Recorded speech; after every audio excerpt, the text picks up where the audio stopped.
तो पिछली क्लास में हमने पढ़ा कि अर्जुन तरह तरह के लॉजिक्स दे रहे हैं युद्ध ना करने के लिए, क्योंकि वो युद्ध नहीं करना चाहते हैं कि सामने उनके अपने प्रियजन हैं, उनके अपने भाई बंधु, उनके पितामह, उनके गुरुजन और मामा, चाचा, ससुर, ये सब उनके सामने खड़े हैं। और अर्जुन ये देख करके घबरा रहे हैं कि मुझे इनको मारना पड़ेगा, क्योंकि ये तो मेरे अपने हैं, मेरे प्रियजन हैं, इनको मैं कैसे मारूं। तो इसलिए तरह तरह के लॉजिक्स दे रहे हैं, भगवान को हर तरह से मनाने का प्रयास कर रहे हैं कि इनको मार करके मैं क्या करूँगा, अगर मैं जीत भी गया तो मुझे ऐसे राज्य से क्या लाभ मिलेगा। मैं उनके खून से, हमने पिछली क्लास में क्या पढ़ा, उनके खून से, मेरे रक्त से मेरे हाथ संचित रहेंगे, तो उस राज्य को भोग कर भी मैं क्या करूँगा। और फिर वर्ण संकर पैदा हो जाएगा, स्त्रियां जो है वो दूषित हो जाएंगी और फिर वर्ण संकर पैदा हो जाएगा। इस संतान जो है वो वर्ण संकर, दूसरे वर्ण की संतानें पैदा होंगी और फिर पितरों को जो है जो जल देने वाला भी कोई नहीं होगा। तो ये हमने पिछली क्लास में पढ़ा कि अवांछित संतानों की वृद्धि से निश्चय ही परिवार के लिए तथा पारिवारिक परंपरा को विनष्ट करने वालों के लिए नारकीय जीवन उत्पन्न होता है। ऐसे पतित कुलों के पुरखे पितर लोक गिर जाते हैं, क्योंकि जल तथा पिंड दान देने वाला कोई नहीं होता। 41वें श्लोक में पिंड दान देने वाला भी कोई नहीं होगा। अगर संतान सारी दूषित संतानें होंगी तो फिर पिंड दान कौन देगा। तो ये अर्जुन एक और लॉजिक दे रहे हैं। आगे कहते हैं, हे कृष्ण, मैंने गुरु परंपरा से सुना है कि जो लोग कुल धर्म का विनाश करते हैं वो सदैव नरक में वास करते हैं। अब अर्जुन एक और लॉजिक दे रहे हैं कि अगर जो लोग कुल धर्म का विनाश करते हैं वो लोग क्या करते हैं, नरक में वास करते हैं। और अगर मैं अपने प्रियजनों को मारूंगा तो मेरे कुल का धर्म जो है वो नाश हो जाएगा, क्योंकि पुरुष लोग मारे जाएंगे और स्त्रियां दूषित हो जाएंगी, तो उससे मेरे ही कुल का धर्म नाश हो जाएगा। और मैंने किससे सुना है, गुरु परंपरा से सुना है। अर्जुन ये बात क्यों कह रहे हैं, मैंने गुरु परंपरा से सुना है, क्योंकि अर्जुन ये कहना चाहते हैं कि मेरी मनगढ़ंत तो बात नहीं है, ये मैं अपने मन से ये नहीं बोल रहा हूँ, मैंने परंपरा से सुन रखा है, मैंने अपने गुरुजनों से सुना है।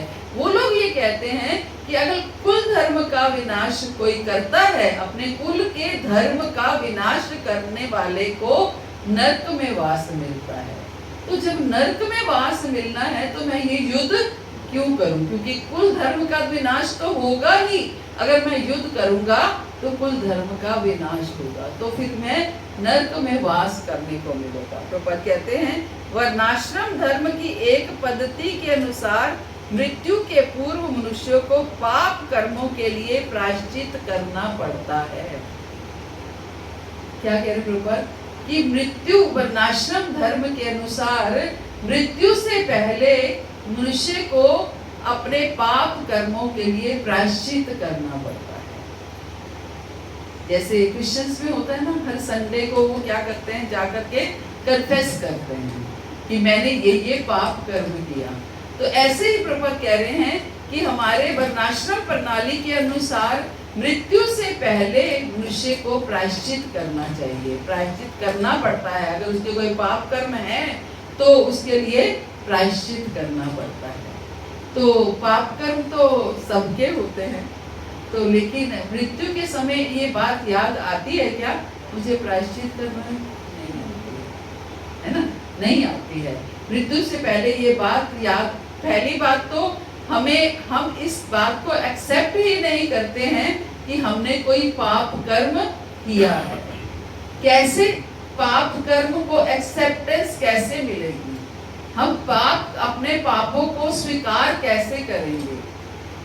जब तक हमारा हृदय शुद्ध नहीं होगा तब तक हम अपने पापों को स्वीकार नहीं करेंगे। हृदय शुद्ध होगा, जैसे जैसे हृदय शुद्ध होता चला जाएगा वैसे वैसे हमें अपने पिछले पाप कर्म भी याद आते चले जाएंगे कि हाँ मैंने ये किया है, मैंने ये किया था, मेरे से ये हुआ था। बताओ, मैंने तो अब आज जो लोग भक्ति में आए उनको याद आता है, हम तो पहले इतने कॉकरोच मारते थे, हम तो पहले इतने मच्छर मारते थे, हम तो पहले इतने किसी के साथ कैसे भी मिसबिहेव कर देते थे, हमने तो पहले क्या क्या कर रखा है, तो हमसे तो बहुत पाप कर्म हो रखे हैं, है ना। जब मारे थे उस समय नहीं समझ में आई थी, लेकिन क्योंकि हृदय अब धीरे धीरे शुद्ध होने लगा तो ये सब बातें हमें पाप कर्म समझ में आने लगे। पहले ये पाप कर्म समझ में नहीं आते थे, क्योंकि नाम लेने से, भक्ति करने से जैसे जैसे हृदय शुद्ध हुआ वैसे वैसे हमें अपने पाप कर्म समझ में आने लगे। तो करना क्या है? पहला स्टेप क्या है? पहले अपने पाप कर्मों को रियलाइज करना है, समझना है कि मेरे पाप कर्म हैं कौन से, क्या सच में मैंने पाप किए हैं या नहीं किए, है ना। पाप, अपने पापों को रियलाइज करना, अपने पापों को स्वीकार करना, एक्सेप्ट करना। लेकिन क्योंकि हमारे अंदर मिथ्या अहंकार होता है और उस मिथ्या अहंकार के रहते हम अपने पापों को स्वीकार नहीं कर पाते हैं, है ना। लेकिन जैसे जैसे नाम लेते हैं, जैसे जैसे भजन करते हैं, जैसे जैसे हमारा भक्ति में हम आगे बढ़ते हैं, निपुण होते हैं, वैसे वैसे हमारा मिथ्या अहंकार जो है वो समाप्त होता चला जाता है। जैसे जैसे मिथ्या अहंकार शुद्ध अहंकार में बदलता चला जाता है वैसे वैसे हमें अपने पाप कर्म दिखाई देते हैं कि मैंने किसी के का कैसे दिल दुखाया, मैंने किसी के साथ कैसे कड़वा बोला, मैंने किसी को कैसे चीट किया, धोखा दिया, झूठ बोला। जो भी हमारे पाप कर्म होते हैं वो हमें दिखाई देते हैं। क्योंकि अर्जुन, देखिए, अर्जुन ने अभी पाप शुरू नहीं किया, उसको वो पाप लग रहा है, हालांकि वो धर्म के लिए युद्ध कर रहा है, वो कोई पाप कर्म नहीं करने जा रहा, लेकिन फिर भी उसको ये सब का पाप कर्म लग रहा है।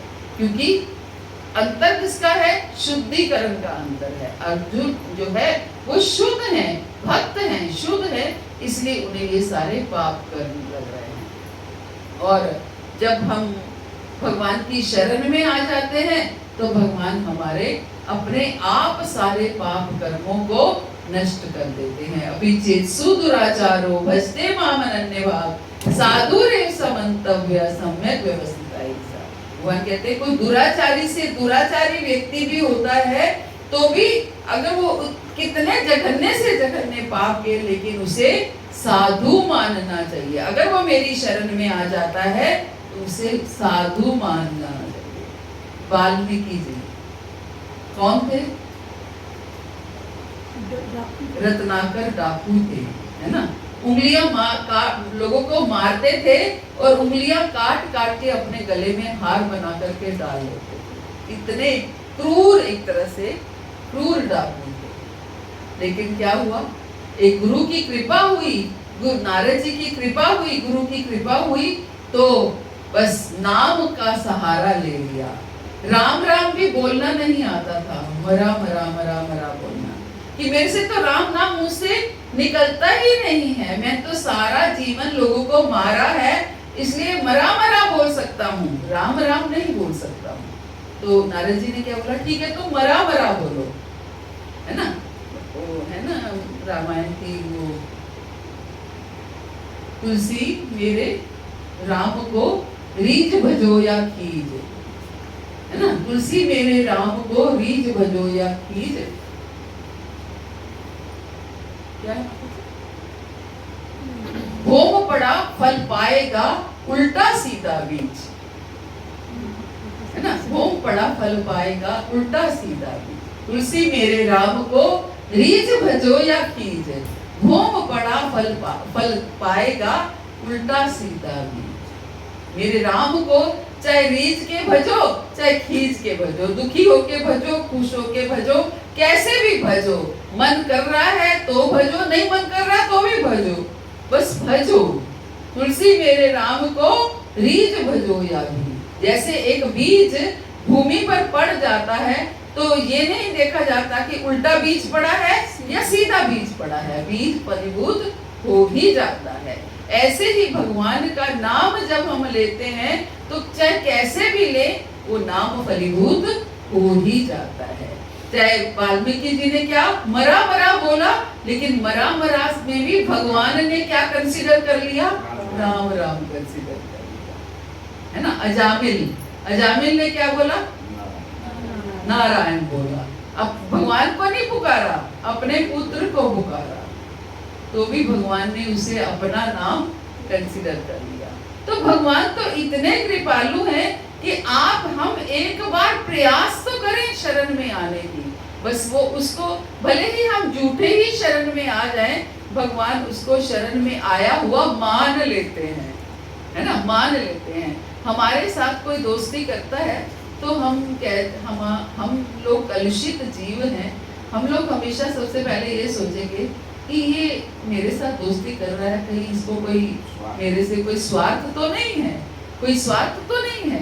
लेकिन भगवान बहुत परम कृपालु हैं, परम दयालु हैं।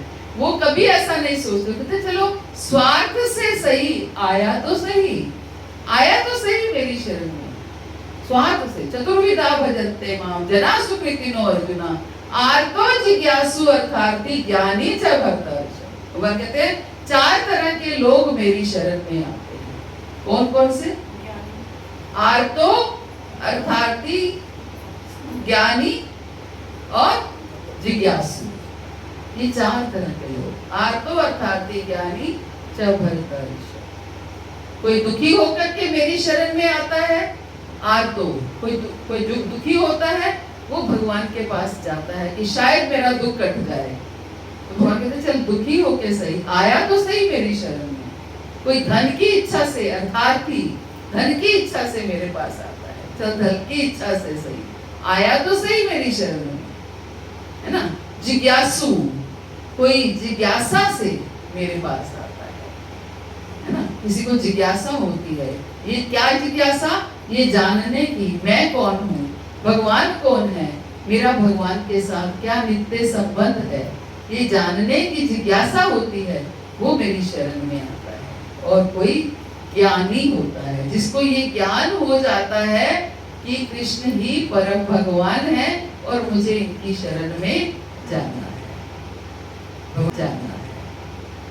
भगवान कहते 4 तरह के लोग मेरे पास आते हैं और मैं 4 को स्वीकार करता हूँ, 4 को स्वीकार करता हूँ। तो इसलिए भगवान की शरण में जाना है बस। तो यहाँ पर क्या कह रहे हैं कि कोई जो है, अब मैंने गुरु परंपरा से सुन रखा है कि कुल धर्म का विनाश करते हैं वे सदैव नरक में वास करते हैं। तो कुल धर्म का विनाश करने से नरक में वास मिलता है। इसलिए प्रभुपाद क्या कहते हैं कि हमें अपने पापों को मृत्यु से पहले उसका प्रायश्चित करना पड़ता है। जो पापात्मा है उसे इस विधि का अवश्य उपयोग करना चाहिए। जो पापात्मा है, जो आत्माएं पाप करती हैं, उन्हें इस विधि का प्रयोग अवश्य करना चाहिए। तो कहने का अर्थ है भले ही पाप किए हो या ना हो, हर समय हमें प्रायश्चित करते रहना चाहिए। हर समय हमें भगवान से क्षमा याचना करती रहनी चाहिए, भगवान से विनती करते रहना चाहिए, भगवान से प्रार्थनाएं हमें करते रहना चाहिए। हे प्रभु, मैं तो बहुत पापी जीव हूँ, ना जाने कैसे कैसे जाने अनजाने कितने पाप कर बैठती हूँ, आप ही कृपा करके मेरे पापों को काट सकते हैं।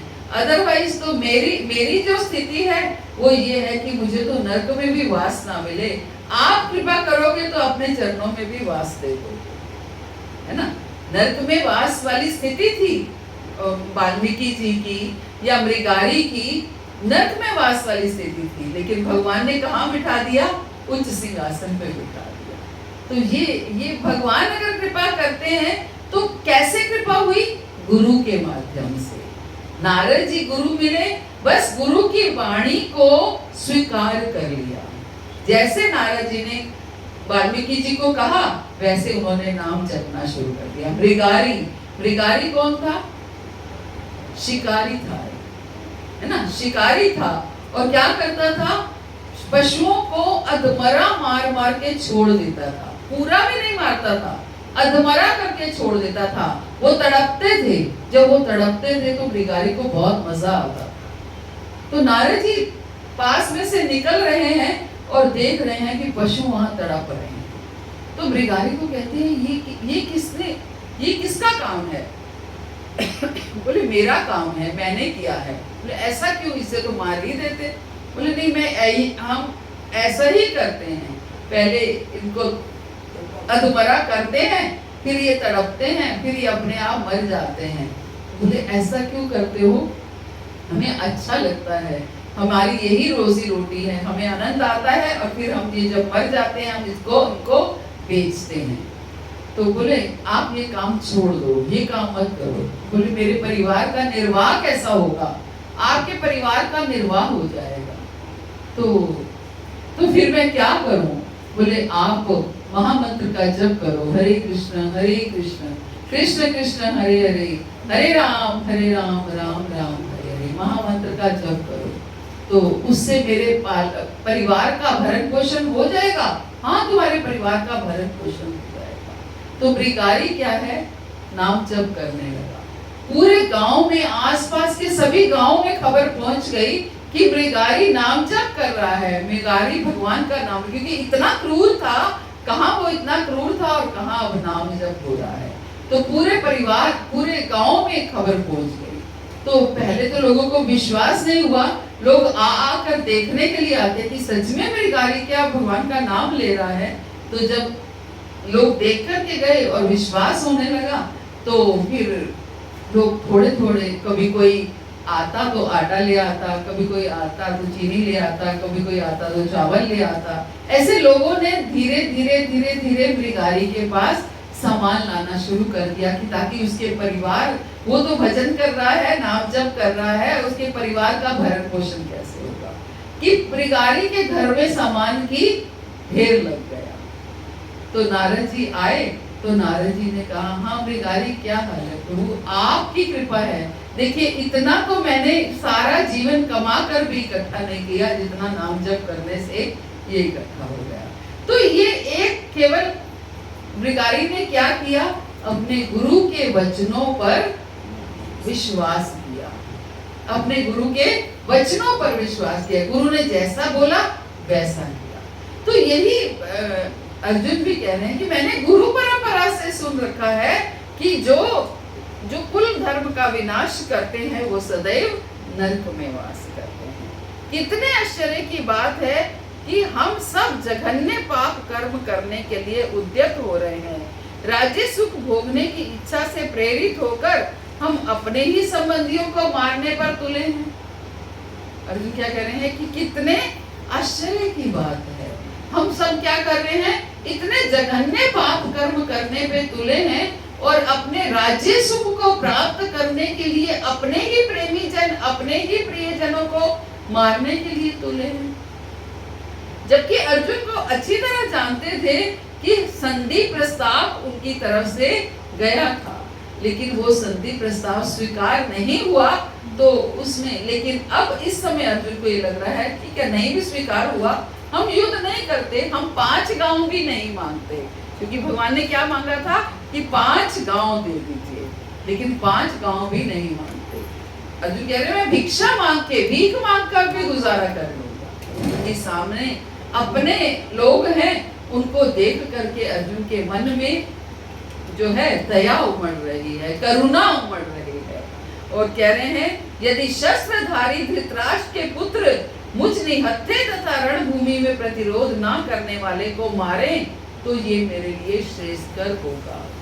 क्या कह रहे हैं कि जब अगर दुर्योधन की पार्टी के लोग अगर रणभूमि में जो मेरे अपोजिट पार्टी में, प्रतिरोधक पार्टी में जो खड़े हैं, सामने कौरव जो खड़े हैं, अगर वो मुझ निहत्थे को भी मार डालें तो मेरे लिए वही बेटर होगा। कम से कम मुझे उनको मारना नहीं पड़ेगा, कम से कम मैं पाप कर्म करने से बच जाऊंगा। मैं निहत्था उनके सामने खड़ा हो जाता हूँ और वो मुझ निहत्थे को मार डालें, मुझे ये श्रेयस्कर है, मेरे लिए ये बेटर है।